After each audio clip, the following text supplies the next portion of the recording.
চকরিয়ায় সুন্দর একটা পরিবেশ ছিল। আমরা এই পরিবেশটা যাতে বজায় থাকে, কোনো বিশৃঙ্খলা কোনো ধরনের কর্মকাণ্ডের সাথে আমাদের জনগণ, সাধারণ জনগণ তারা যাতে জড়িত না হয়, পাশাপাশি তাদের যেখানে যে সমস্যা, যে দপ্তরের সাথে সমস্যা, সেই সমস্যাগুলো আমরা ধীরে ধীরে আস্তে আস্তে নিরসন করে দিই। দীর্ঘদিনের বেশ কিছু দিনের যে স্থগিত অবস্থা, সেটা আপাতত ব্রেক আমরা ব্রেক করেছি। ধীরে ধীরে পরিবেশটা সুন্দর হবে, আমরা ব্রেক করেছি। আশা করি অচিরেই জনগণ তার প্রত্যাশিত সেবাটা পাবে।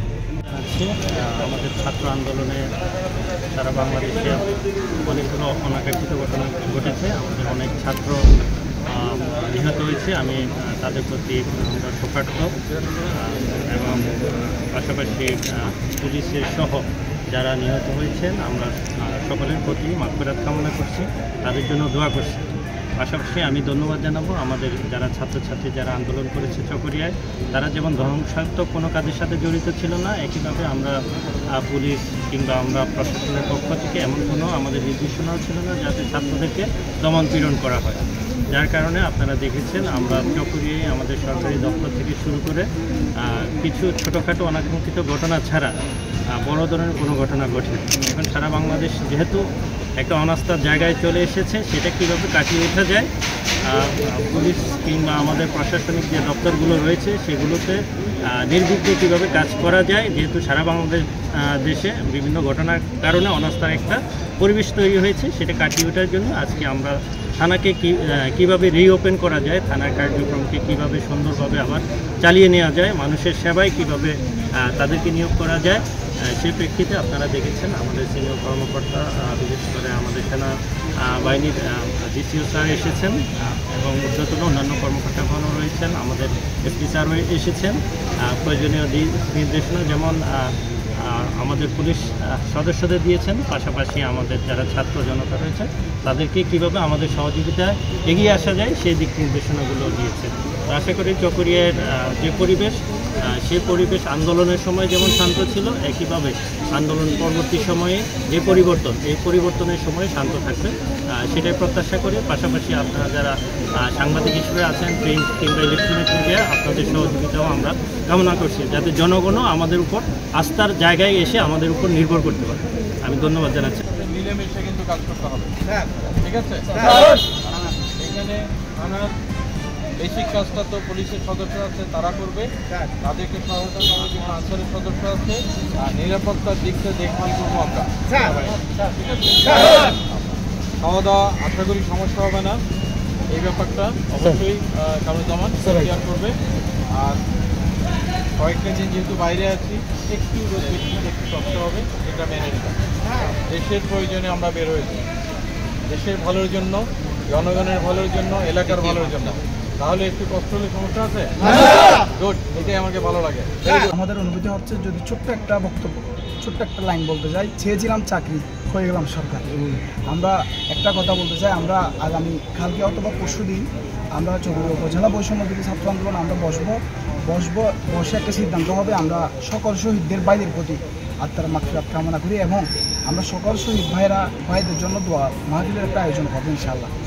কোনো জায়গায় যদি বৈষম্য হয়, এটা যতটুকু নম্রভদ্র ভাষায় কথা বলা যায়, অত নম্রভদ্র ভাষায় কথা বলে আমরা বৈষম্য বিরোধীটা ঠেকাবো ইনশাআল্লাহ।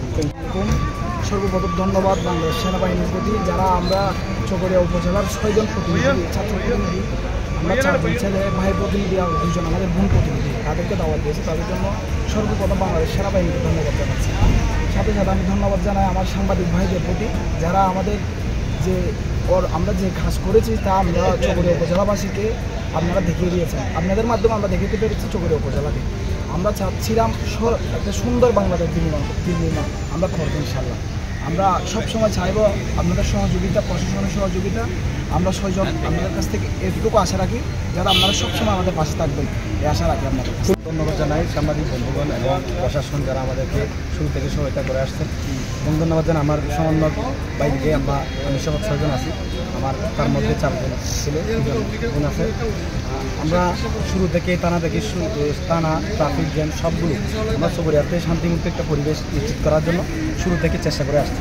এখানে বাজার সব কিছু প্রতিষ্ঠান শিক্ষা প্রতিষ্ঠান আমরা নিরাপত্তায় নিয়োজিত আছি এবং শুরু থেকে জানেন যে আমরা তারা নিরাপত্তার কাজে নিয়োজিত ছিলাম, ট্রাফিক নিয়ন্ত্রণে নিয়োজিত ছিলাম, এরপর হচ্ছে শিক্ষা প্রতিষ্ঠান, বাজার সব কিছু আমরা নিয়ন্ত্রণে ছিলাম।